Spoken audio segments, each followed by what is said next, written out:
I didn't have a choice but to survive if I wanted to because I had a wife, a daughter, and a mortgage.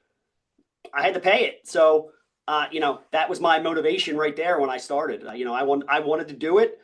And I think, going through that, my first 18 months, a year, whatever you want to say, it made me a better advisor today.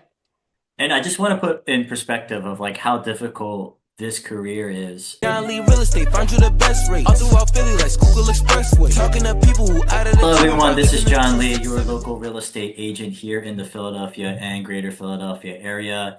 I am here with a long lost friend, my boy Will Walker. I'm hoping we can kind of talk about that too, Will, how we met. Oh, yeah, Yeah, absolutely. Sure. Sure. yeah. Yeah, Will, if you could introduce our friends who you are, what you got going on, and a little bit about yourself. John, absolutely. And I always say this anything for John Lee, right? So, anybody who's listening, John Lee, knocking at your door, you respond. He's a good dude. Um, my name is Will Walker. I'm a certified financial planner with a company called United Capital. Let me see. So, I'm 42 years old, so I'm a young man. Let's say I'm a young man. So, married, have a daughter. I've been doing I've been a financial advisor, or financial planner for 13 years, or so. It's right around there.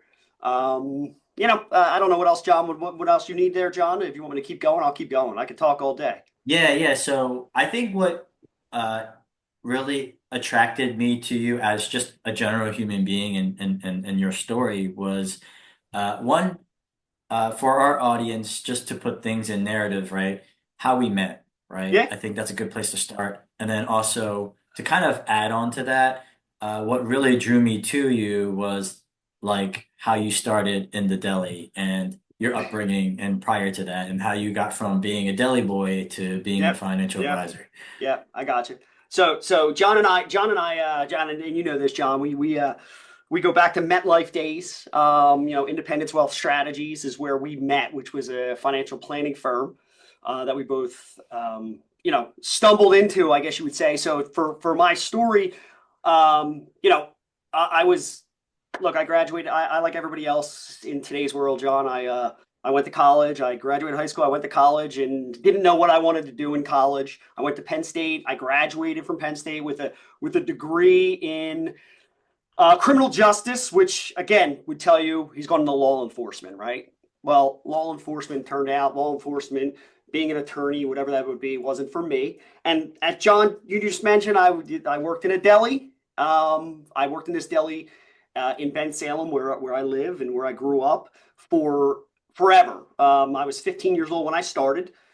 I worked all through college, worked through high school, did all that, and then we got to the point where my brother and I wanted to buy this family-owned deli in Ben Salem. So, we wanted to be a small business owners. We were running the deli with the help of the owners. I mean, again, we had a really good team, and I think that's a lot of why I thrived in the financial services world too. But we had a really good team. My brother and I wanted to buy this deli, and quite frankly, it just wasn't the time for the owners to sell. So my brother and I had to make a decision, and we both decided career change. So for me, I kind of stumbled, I guess you would say, almost by luck into the financial services industry. Met somebody and ended up being my mentor. You know him, John Pareca, and he brought me in. I interviewed. They told me, "Look, you're pretty personable. You have a small business background, which is very good in the financial services industry. If you could pass the test to get licensed, you're in. We'll hire you." And there you go. So that's how I kind of stumbled into financial services. And then, from there, you're kind of on your own and you got to build up a practice. So from day one, I had no clients. MetLife, which is where I started, where I met John. We had to build up our book, and that was there was a lot of challenges doing that. But that's how we came into I guess how I met John and how things turned Yeah. out for us. Yeah, I mean, you make it sound really easy. So, like for our audience, right? Just Uh-huh. because when they hear financial advisor or planner or anything for that matter, it's such a loose term, right? Yeah, yeah. Like how many people, right? And I have a general idea, but like how many people walk in through that door of like saying, "Hey, I want to be a financial advisor," and then how many people actually like end up staying? Because I mean, I can tell you right Yeah, no, now it's what such a my good numbers question. were, and maybe we can kind of compare from there. Yeah, it's such a good question. So I'll give you, for my first year in the industry. Again, this is before I met John. So my first year in the industry, uh, I believe, if I'm not mistaken, the day that I started and we started like our quote unquote training in the office there were 18 new people. And I still remember our managers saying, telling us, hey, in a year, most of you won't be here. Look to the left, look to the right. Most of you won't be here. And we were all kind of like, yeah, yeah, whatever, whatever.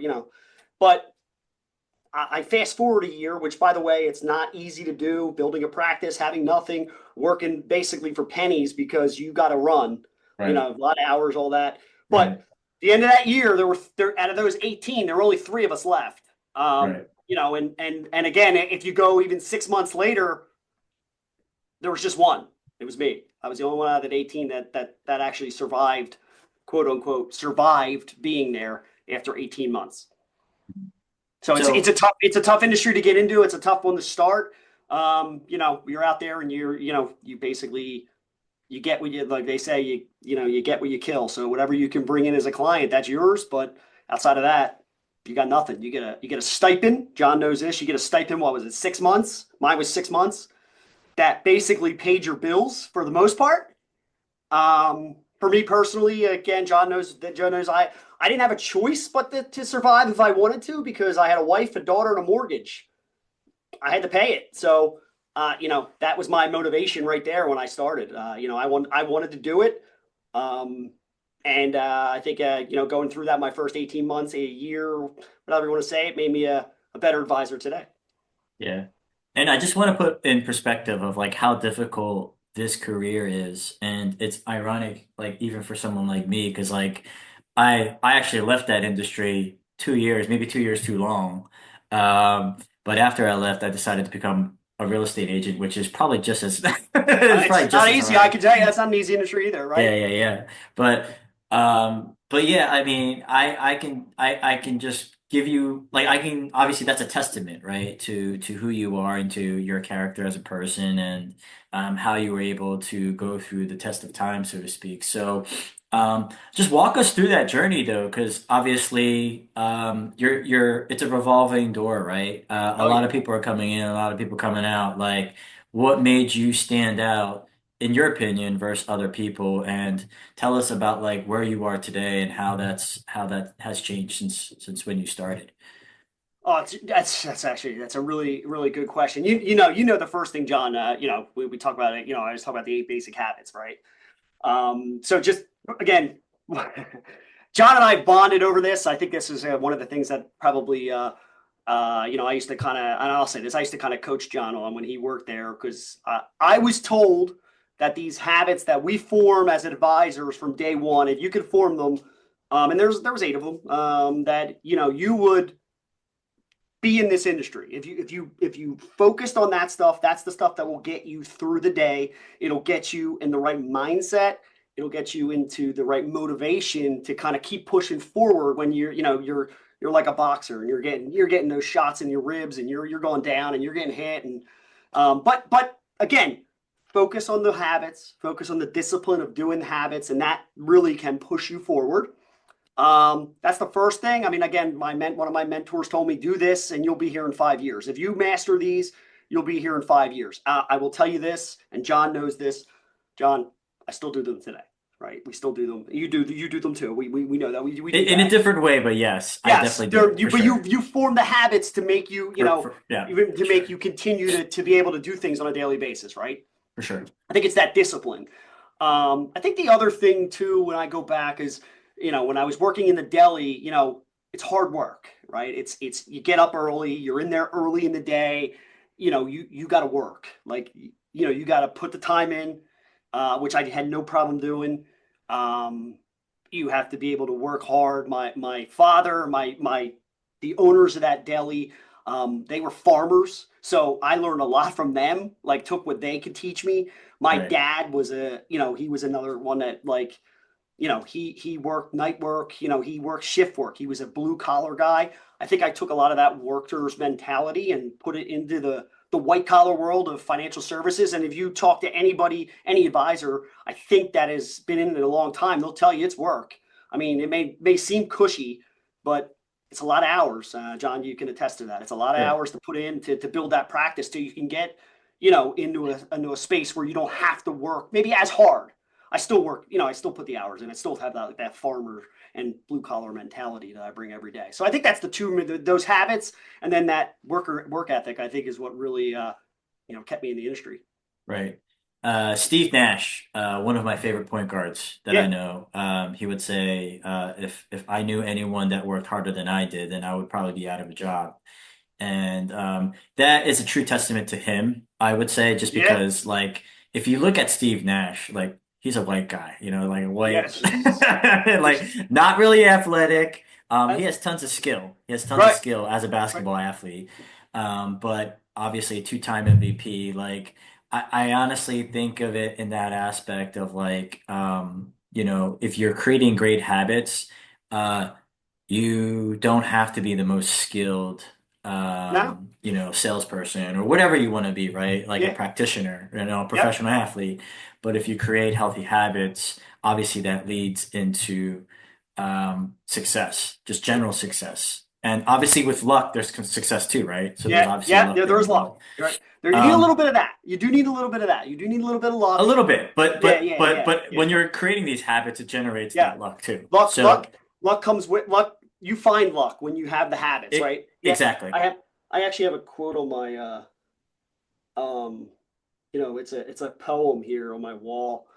John knows I'm big on like with the one habit is attitude, right? Making sure your Right. mindset is correct. The one is called Habits Die Hard, by Mac Anderson, sorry, and John J. Murphy. And if you Yeah. read that, I'm not going to read it to you, but if you read it, it's the last line is I am a habit, and it Mm. basically the poem is talking about building that habit because to John, what you just said, those habits are really keep you um, going daily. Like you don't have to. I come in and I know exactly what I have to do, Right. and I think that really does help. Right. And habits are discipline, right? It's a disciplined approach to making sure that you do the right things on a daily basis. To that you don't, and then eventually you don't have to think about it. It just happens. It's like driving a car, right? We all. We build that habit of driving a car, and sometimes we feel like we can just do it on autopilot, and that's how I feel like this industry works for me now. I'm For just like sure. I just do it, like it just happens. So with that being said, Will, like what what are some of these distinguishing like what's your day to day? Like how can you explain some of these habits that really separates you from other people? Like obviously you said 20 people came in, you're the only one that had Right, survived, so to speak, right, right? yeah, I could tell yeah, you from my industry, um, I was probably the last person to survive until I left. But right, again, like there are certain things, mindsets that people have to have in order to make it. So, yeah, what are these effective habits or some yeah. examples that you can give as far as your day to day goes? All right, yeah. So to your point, John, like I remember, you in that office, and you put the work in, you did the things. I always tell John this, everybody who's listening, I always tell John, we didn't want John to leave. We didn't want John to quote, and they used to say, we didn't want him to fail out of the industry because he did the habits, he did the work. But it does wear on you, like it just does. And I don't speak to John. I'm not going to say anything about John that why he left or anything. John was one of the guys that we wanted that we everybody tried to work with and get him to stay. But again, it gets to the point where you're just like, hey, you got to earn them. Y- You got to earn what to stay in it, right? I mean, Yeah, that's you got at least enough to stay in it, right? yeah, Because it is demotivating. And so to leading right into your question, the habits, there I said there are 8 of them that we do. It's one is start time, which is what time you start on the daily basis. So I'm on ready to go at 8 a.m. every day, no matter what. Either it's at home or in the office, I'm ready to go. 8 a.m. That's the first habit. I have a time that I have to start. Like I have to be mhm, there. Attitude, which is probably one of my favorite, is making sure that up here you're good to go on a daily basis.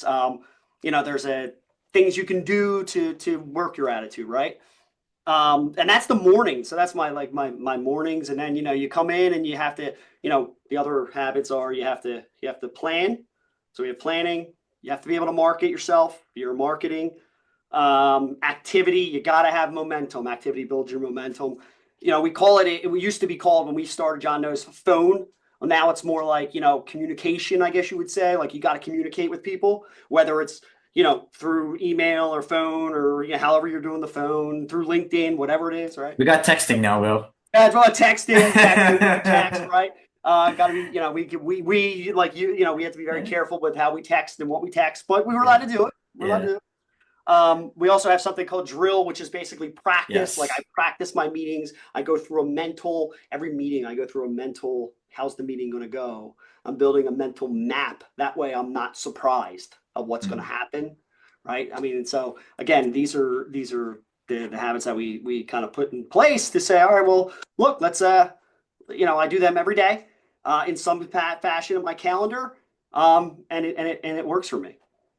Yeah, for sure. No, I could definitely attest to everything that you're saying because although I did all of those things, if not all of them, I think Yes. success is often defined as like how much money you're making or whatever. But yeah, I did not, for me, I did not maybe I didn't make it out in that particular industry. But here I am, able and blessed to speak to you, do a podcast with you, have the time to do a podcast with you because I've implemented a lot of those habits in my current career as a real estate agent. So, thank you, by the way, Will, to help me instill those habits, which I Good still call. do today. Yeah. Today, I I did st miss I did miss one, and it's called study. Like, you have to continue to learn as an advisor, same sure, as a real estate agent. You got to sure. continue to open your mind and learn new things, learn new, the financial world's changing constantly. So So you have to, yeah, that's the other one. So for context for our listeners, I mean, this was probably way over 10 years ago. So like I was what, 21, 22 years old at the time. So then I still remember like Colin Law. I don't know. You remember Colin, I right? remember Colin. So Yes, Colin, by yes, the way, Colin, for our great guy. audience, yeah, Yeah, Colin, for our audience, by the way, was my mentor. Like he was my team leader. He would stop me in the middle of the hallway, be like, "Yo, what's paragraph line two for our opening statement?" And I would have to remember how to say it because I was just so new that I didn't know how to do the talk. We call it the talk, right? yeah, Like, business talk, right? Yeah, yeah, yeah. So, like I was so new that like I was almost forced to memorize scripts and go through scripts and yeah. creating all these habits initially was just like you just do them when you first start. Well, for me at least, I just did them because I didn't know any better. Meaning That's like it's I exactly how just I did it. yeah, I just did what I was told. I guess that's the best way to put it, right? Yeah, But I do feel like it's kind of shifted now, where I feel like a lot of people are now pushing back and having their own, I guess, for the better or worse, their own opinions on that matter. yeah. So, uh, yeah, I mean, with that being said, like, where are you seeing the generational shift? Like, as far as like when you started versus now, like, has anything changed, or like, what's your general opinion on that? Yeah, um, yeah, there's change. I mean, there's always change, right? Like again, you adapt to change, and change is good, but there is change, like a generational shift. I always joke, like I guess if you think about generations, I am a millennial. I'm right on the cusp of. There was a guy in the office here who used to call me King Millennial because I'm like the year that you're out of the millennials, right? Like 82 is when I was born. So I'm out of the millennials, right? So I got a little Yeah. bit, but like I said, I had some of my mentors or people that I took their work ethic were baby boomers, right?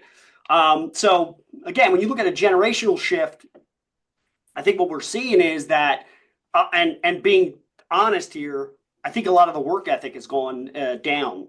Being on, like, just being honest, from what I see from some of the people that come in, they want, everybody's all about now, like that, you know work-life balance. And when we say work-life balance, it's more like life-work balance, right? Like that's what I see. Like again, that's the shift that I see. I got like John knows, like guys that we came in with, I look at guys like Andrew Babson, Greg Ortley, John Pareca. They used to put in a lot of hours to stay in this industry and do Right. the work. But like guys that come in today, they want to be paid like, they're Warren Buffett, but they only want to work, between 8 and 4 or 9 and 4, right? Right. Again, there's a little bit of a generation. I'm not saying that's everybody. Like you just have, I think it's just what I see now as a more of a partner and leader in my office. Now you see that. I think I'm just noticing it more. It's probably been the same thing forever, John. I don't want to sit here and tell you. You know what I mean? Well, I think also part of that is how fortunate we are in the state of our economy and our country, Yeah. right? When when I started, I had a degree in psychology, so that already kind of put me like at a disadvantage already right off the gate. But like getting internships that were paid, there's no such thing. Like you had to do a Oh yeah, yeah, free yeah, internship, yeah, yeah, yeah. or I can see uh, that. the only jobs that were available when I was looking for jobs, especially with my degree and my experience, were sales positions. So that's why Mm, I decided to go with, being a financial advisor. So I almost had no choice. yeah. I think because now the state of our economy, like I said, and kind of where we are with our country, I think that opens up a lot of opportunity. And sometimes that opportunity is often, what's the word for it? Um, uh, uh, I guess it's overlooked or Yeah, no, you're the right. I mean, again, gratitude. Yeah, I can agree with yeah, you there. I mean, again, I can yeah, agree with you there. That's a yeah, good point. I mean, yeah. yeah, it's a good point. So yeah, that's just my thoughts. But anyway, on to the next question. I mean, generally, like, you're obviously a financial advisor, so like, what's your general approach for, how do I say it, offering advice to someone who comes to you and says, Yeah. "Hey, I am looking to do X with my money or Y with my money." Like, what's your general approach there? And what does typically a session with you look like? If someone sat down with you and talked to Mm, you, Will Walker, like, how does that look? What's that? Tell me about what you would do, how that meeting would go. yeah, no, that's a good question. I mean, again, when you look at having a meeting with us here again, if you came to me and said, hey, I have this money I want to put here. A lot of the focus today is like, hey, let's take a step back and really get to know you a little bit. We got to know like what makes you tick. So to your point, psychology, it's the psychology of money, and that's a great book for everybody to read. I can tell you anybody should read it, Psychology of Money. But again, when you think about it, you have to take we have to take a step back. We ask a lot of questions. We educate the person that's sitting in front of us. We want them to walk away saying, "Well, I learned something today." And but when you're sitting here and we're not just going to like, at least in my office and how I approach it, we're not going to just like take your money and invest it and say, hey, there you go, we'll see you, in a quarter or 6 months or a year, and we'll see how we did, because rate of return really isn't that important if you think about it. All right, so it's more taking the step back, getting to know a little bit, getting to know how you tick, and building you a plan, because there has to be a plan. If there's not a plan, you're just throwing darts, like, and hoping one sticks. That's not my approach. I'm sure there are advisors out there would just invest the money, throw the dart, and be good with it. That's not how we do it, though. I hope that answered your question. No, it definitely does. So, to piggyback off of that, what would separate you between the next investor? Like, what are you guys doing, and what are you seeing other investors, not investors, other financial advisors, I should Yeah, say, that are doing that might be similar or different? yeah. I think you're gonna see. I think you're gonna see I think a lot of us do the same process or similar process than what we do. Like a lot of advisors. Again, I'm partial. I think that our office, I think we do it the best. I'm not going to lie to you. I do. I think that because I'm other advisors that are out there. They may just be pushing product or funds or stocks or whatever they specialize in. Um, in our office, again, the plan, and I think putting a plan together for every client is how I think that separates us from most. And when I say a plan, I'm talking like a full financial plan that addresses not only your goals and your needs and what what you want to accomplish, right? But also the things that maybe you're not thinking about, like, whatever that may be. And again, there are different areas in planning that we can kind of go into. But I think that's what kind of separates our office, because we're just not going to push a certain product on you to say, hey, Sure, do this, right? sure. And what are you finding a typical situation where you're helping a client out, like where they might need some help, whether it's, a 529 plan, whether it's, Yeah, it could be college, it could be yeah, a retirement plan. Like where are you finding some holes that obviously need to be filled, and how are you filling them?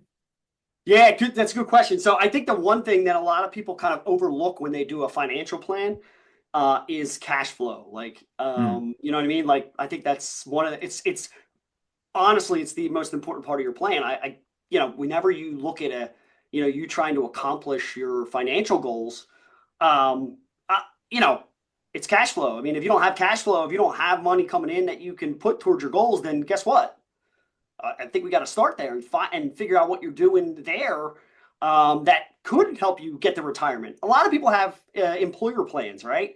They have a plan and a 401k, and they can fund that, and some people will fund that, and that's all they ever do. Uh, but again, I think one of the main areas is cash flow. Another one that always I don't want to say always, but a lot of times is overlooked by advisors that are out there is tax planning and estate planning. They kind of go hand in hand. They're two separate, but again, that's another area where like I'll meet with young clients, older clients, people in retirement, and you ask them, hey, do you have your wills done? Hmm. And they're like, no. I mean, that's a lot. That is basic, estate planning. I mean, you want to have your wills done. You want to make sure that that's tightened up, right? But I think that's probably the couple of areas where you know, that we kind of see gaps a lot of times, right? Mhm. And do you have like examples? It doesn't have to be specific, but or maybe it can be. Again, I don't know what you're allowed or Yeah, you yeah, could yeah. I got you. share. But do you have some examples as far as like maybe someone came in with a certain situation and how you were able to solve it? Yeah. So again, I think a lot of times, John, like you have, we have a client that you have clients that are, let's say, that are we just met yesterday. You literally yesterday we met with a client. They're a potential new client, right? He's an orthopedic surgeon. He's a doctor. Hmm. His wife owns a small business, right? Um, and you know what their biggest concern is? That when we sent out this questionnaire to them to just kind of see where they were, and we're going to talk about it in our first meeting. Some of the things the first thing they said to us was, we have a cash flow issue. And it's like, this guy's gonna, I mean, which again, it's something we hear all the time, but this guy, he's gonna make $700,000 this year. She's gonna make it, X with her in her business, $700,000, and they think they spend too much. Well, now we got to drill down on it and see why do they think they spend too much? Are they spending too much? What are they spending it on? Right? There's a lot of, and so we would go through very basic. We'd send out and say, hey, fill out this cash flow worksheet and just list your expenses. Let's see what is there. Like, let's see why. And then I didn't solve the solution yet. We didn't get there yet, but it's like it's something so simple as that, just to educate them on. Look, we just gotta look there first and figure out if that's one of your concerns. We got to address it, right? But again, to us, cash flow. When you have someone who's making $800,000 or $80,000, they got to find out where they're spending, right? You got to make sure that they know where that money's going. I mean, Starbucks coffee is still expensive. It's, you know what I mean? Yeah, You know what I mean? So yeah. I think that's one example of, trying to help somebody figure just very basic, like, what are you spending? What do you have coming in? What do you have going out? Right. I think the other one where if you think about it would be like from a tax planning perspective, things like, hey, can we do Roth conversions? Is that something that we can do? Or can we do what's called a backdoor Roth? Things like that to make your future more tax favorable for you, Mhm. right? And those are areas in which, again, I think we see gaps all the time. People don't know what they don't know, right? Mhm. They don't know what they don't know. So again, if we can just give them a little bit, that's kind of what we try to do.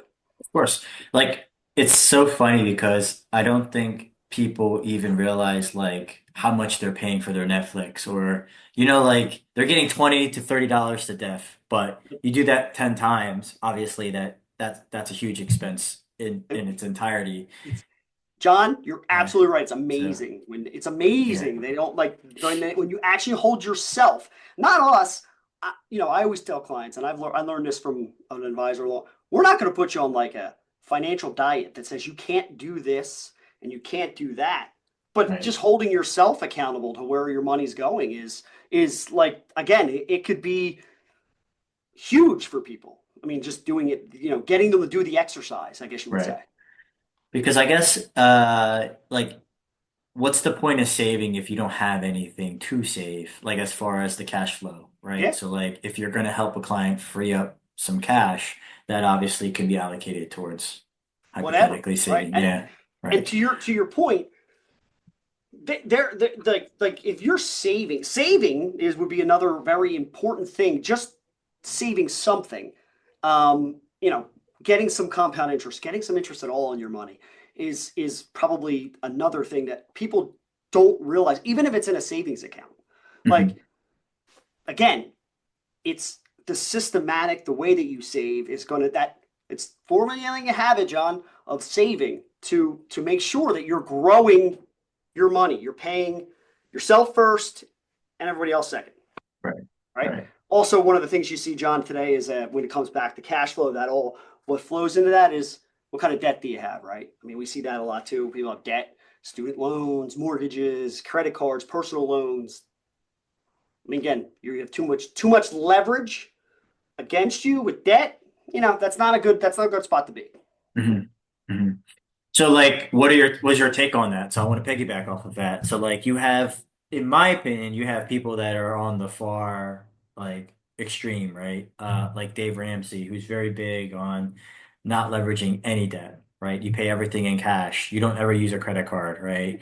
You use like Yeah. you literally take ATM cash out and you pay everything in cash. I think the psychological part of it is that you're being, how do I say it, aware, right, of what you're Oh spending and yeah. how you're Yeah. Yeah. spending it. So that part I understand. But then you also have people like you have people like me, right, that don't mind leveraging. Like I'll literally leverage everything I can in order Yep. to, buy a house or, Yep. buy some kind of investment property or something like that. So, Sure. the risk tolerance, we call it, right? Yeah. It varies from client to client. So, like, what's your personal stance on that, and how do you advise accordingly? Yeah. Good question. Again, I think you saw my smirk when you mentioned guys like Dave Ramsey. I believe Dave Ramsey has a lot of good ideas, and again, you're going to hear anybody that advises on finances will probably somewhere you'll cross against something that Dave Ramsey has said. I don't think all his ideas are great because it's not for Dave Ramsey speaks to the general public. Again, when we do it, you tailor to the client, and if you, John, are not if you're not risky if you're risk adverse, 100% risk adverse, then you're not leveraging anything. You're you're Right. you you're that Dave Ramsey that says, hey, no debt, no credit cards, that's it, right? Yeah. You're risk adverse. I think Yeah. there's finding a balance for the person that you're talking to. Everybody's going to be different, right? And Right. and that's how you got to kind of manage the person. Again, a lot of our job isn't so much what's the rate of return, how much are you saving. It's who am I sitting in front of that I can kind of manage to say, all right, this person is extremely risk averse. So, but in order for them to meet their goals, I got to show them or educate them that they can or they have to take a little bit of risk somewhere, whether it's leveraging debt or dollars or investing. You have to find that balance with the person you're standing in front of. So Sure. navigating it is, again, it's that person, you. How can we kind of gear this towards what you are going to be comfortable with? The other thing that I would say, and this is just my personal opinion, Yeah, again, this is an yeah, opinion, is that I feel like people like Dave Ramsey, he has no risk in giving that advice. true. Like he could just say, "Oh yeah, like never pay a credit card or Yeah. like and never get into debt," because if you never get into debt and you never use a credit card, that advice is like of Thank course, you, like Captain Obvious. yeah, Right? Captain Obvious, like, hey, thank, yeah, right? Like, yeah. hey, thank you, Captain Obvious. Not having credit card debt is, Because one thing that I admire about you being here is because not every advisor wants to have this interview because there's a risk in providing advice to what you're saying, right? To our sure. audience, right? And it's easy for Ramsey to go up there and say, hey, like, don't ever use a credit card. Don't ever Yeah, like, I mean, I think he's big on S&P, like index of funds or whatever, course. Yeah, but that's yeah. but in general, he's Have not, John, yeah, again, John, if you use like Google, right, um, and what comes up? It's obvious stuff. It's right. stuff that you know what I mean. It's obvious. Like, Yeah. hey, use the S&P to grow your money. Sure, over the long term, sure. Yeah, like I no mean, shit, sure. like no shit, Sherlock. That's what I mean. Like, sure. Again, Captain Obvious. Like, again, it's not. Yeah, It's easy to. It's right. It's easy to stand up on that perch and on that platform, which more power to. I totally respect what Dave Ramsey does, and again, his advice. Some of his advice is very good. Don't get me wrong. But again, it's easy, like you said, to stand up there and just say to the general public, don't take out credit card debt. right, Okay. I mean, again, yes, absolutely. right, But you could also do it this way. I'll give you a quick one. You could use a credit card for every little thing you pay for, and you could build up your points like most people like to do, right? But as long as you're paying off that credit card every month, then I guess you're keeping up with, but you're getting those points, right? That's one way you could potentially right, do it. Again, you're not taking out credit card debt, but you are still using a credit card. I think Dave Ramsey, if I'm not mistaken, would tell you don't even use a credit card. right, But there are ways you could use it to make it beneficial for you. I have people that use it for airline points. They right, take everything out, and guess what? They're flying for free right, because they put so much on the credit card, right? right. Not a bad idea, right? Of course. I think if someone's disciplined enough to understand the concept of the credit card, Yep. then yes, I even including myself, which I Right. do that all the time. I'm sure a lot of people do that as well. A lot of people, yeah. Um, I think the other thing that I guess I want to kind of close off on is um like trends, right? Yeah. Like where are we in the general market right now as of the recording today is December 11th, right? Yep. Where are we with the markets right now and where do you think it's kind of heading towards? And where are you seeing trends as far as what people are investing in at this very moment? Yeah. So again, when you look at the market today, I mean, look, I think a lot of people are, let's face it, a lot of people are optimistic, and I think it has to do with what happened about a month ago. Like you said, it's December 11th, so we just had an election. There's a new president coming in, and I think a lot of people are very favorable towards that because he's a businessman, and they remember his first 4 years, and they believe that he's going to be good for the market. So I think there's optimism. There's optimism. The market's, it's December. It's another, like when you talk about trends, usually you see, they call it the quote unquote Santa Claus rally. Like people are, in December, the market's usually a good month. Last year, last year, if you have investments and you looked on your statement, you were very happy with what you saw in December if you have investments, right? Because December was Good phenomenal. year. All Yeah. right. So again, when you see that, I think there's optimism. Trends. Look, I think you see all your cryptocurrency trends, you see your AI trends, people, anything that has to do with technology again. Companies like NVIDIA and Apple and Google, they're all doing very well. So I think the trends are, it's really to me that the trends are tech, and from an overall global perspective, I think trends are we're coming back to everything is in the United States. I don't think uh, if you look at the numbers, I don't think international is doing as well right now, and I think the trend is coming to the states, even on the bond side. That's what we see. So again, it's tough to predict. You know that it's no.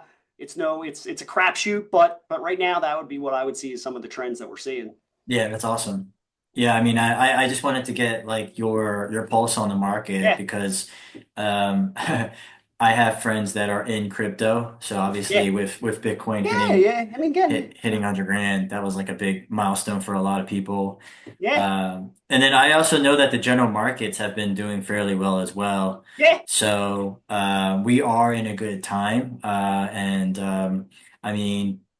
Yeah, I mean, currently, as far as just like from what you know with other outsiding indicators, so like whether that's employment, whether that is job growth Yeah, or yeah, yeah. like anything along those lines, are there any outside of like interest rates? Like where like do you see any outside forces to predict, not predict, I don't want to say predict, but to see indications of, because I think the biggest fear that some people have is another recession, right? Oh, sure, So sure. You, from the numbers, at least yeah, oh, from yeah. you seeing, like where are we looking at right now? Are we in a healthy market? I think we are. I mean, again, I wish I could give you a better answer on that. I think we are. Again, when you say recession, I mean, everything that I hear, we have a lot of resources that we listen to and internally and externally from out of our, Right. you listen to all that stuff. And again, you'll have the outliers that say there's probably still going to be a chance of a recession. Come on. I mean, again, look at all the indicators, any economics 101 major could anybody that an economics, degree from college can tell you that the numbers just don't show that, and unemployment's low, taxes are low, interest rates are coming down. That's not an interest rate environment that's not a recession environment. I always say this, John. I'll give you, like when markets, recessions, economy, these numbers, yes, we as advisors, we look at it, we analyze it because we have to look at it, we have to know what's going on.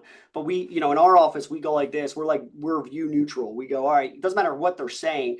Let's control what we can control. We can't control the unemployment numbers that are, whether they're real or fake or whatever they are, who knows? We can't control what the new president's going to do. We can't control what's happening overseas, war and all that. Hmm. So we control the controllables of a plan. And that's why I think clients of ours, at least, they're very confident in what we do Hmm. because of that. I mean, again, because we're controlling what we can control. Not we can't control rate of return. We can control how much risk you're taking to what you asked me earlier, but we can't Right. control rate of return, right? Right. We can Right. control how much you're saving and your cash flow, but we can't control what the president's going to do with taxes or anything like that, Right. right? Right. We can't control that what war and oil and all that, right? Yeah, I mean, I think that's great because I think the psychology behind it is that I think people, and again, I don't want to go on a tangent here, but like, Yeah, I think people panic very easily, especially in this easily, country. It's like easily. crazy because, It's easily herd mentality, right? yeah, it's crazy. Like, I mean, I remember when COVID, I was in Thailand, by the way, when COVID, like at like when COVID just started Mm. and when everyone thought they were gonna die by having COVID. Yeah, I was in Uh, Florida. I was hoping I got stuck there, but I didn't. Unfortunately, yeah. Dude, I came back to like all the supermarkets like Target and Walmart and these things, they were all cleared out. And I Couldn't was find like, toilet paper, huh? oh man. Like I was just so shocked by how like in the state Batty, in we all got. yeah, it's just like the panic of our country. It was just like, and here I was in Thailand, everything was just like, yeah, everything's Yeah, great. right, right, right. I'm Yeah, sure. Again, yeah. So um I like to say something like that. Like when again, I said managing the person, right? yeah. Again, my you remember when we were in Sandler, right? Sandler training. What did Mhm. Glenn from Sandler used to tell us, right? Finding or David Sandler who made Sandler selling the model, right? What did they Right. say? Being a financial advisor is you're a psychologist or a psychiatrist in a Broadway play because the emotions are all over the place and you have Yes. to navigate them. You have to find, you know what I mean? And that Yeah. that to me is why I love this industry. It's not rate of return and economics. It's you get to deal with people. I like working with people. I like helping people. And it's psychology. I mean, your degree in today's world in today's financial advising would be what I would tell people to get if they were going to be a financial advisor.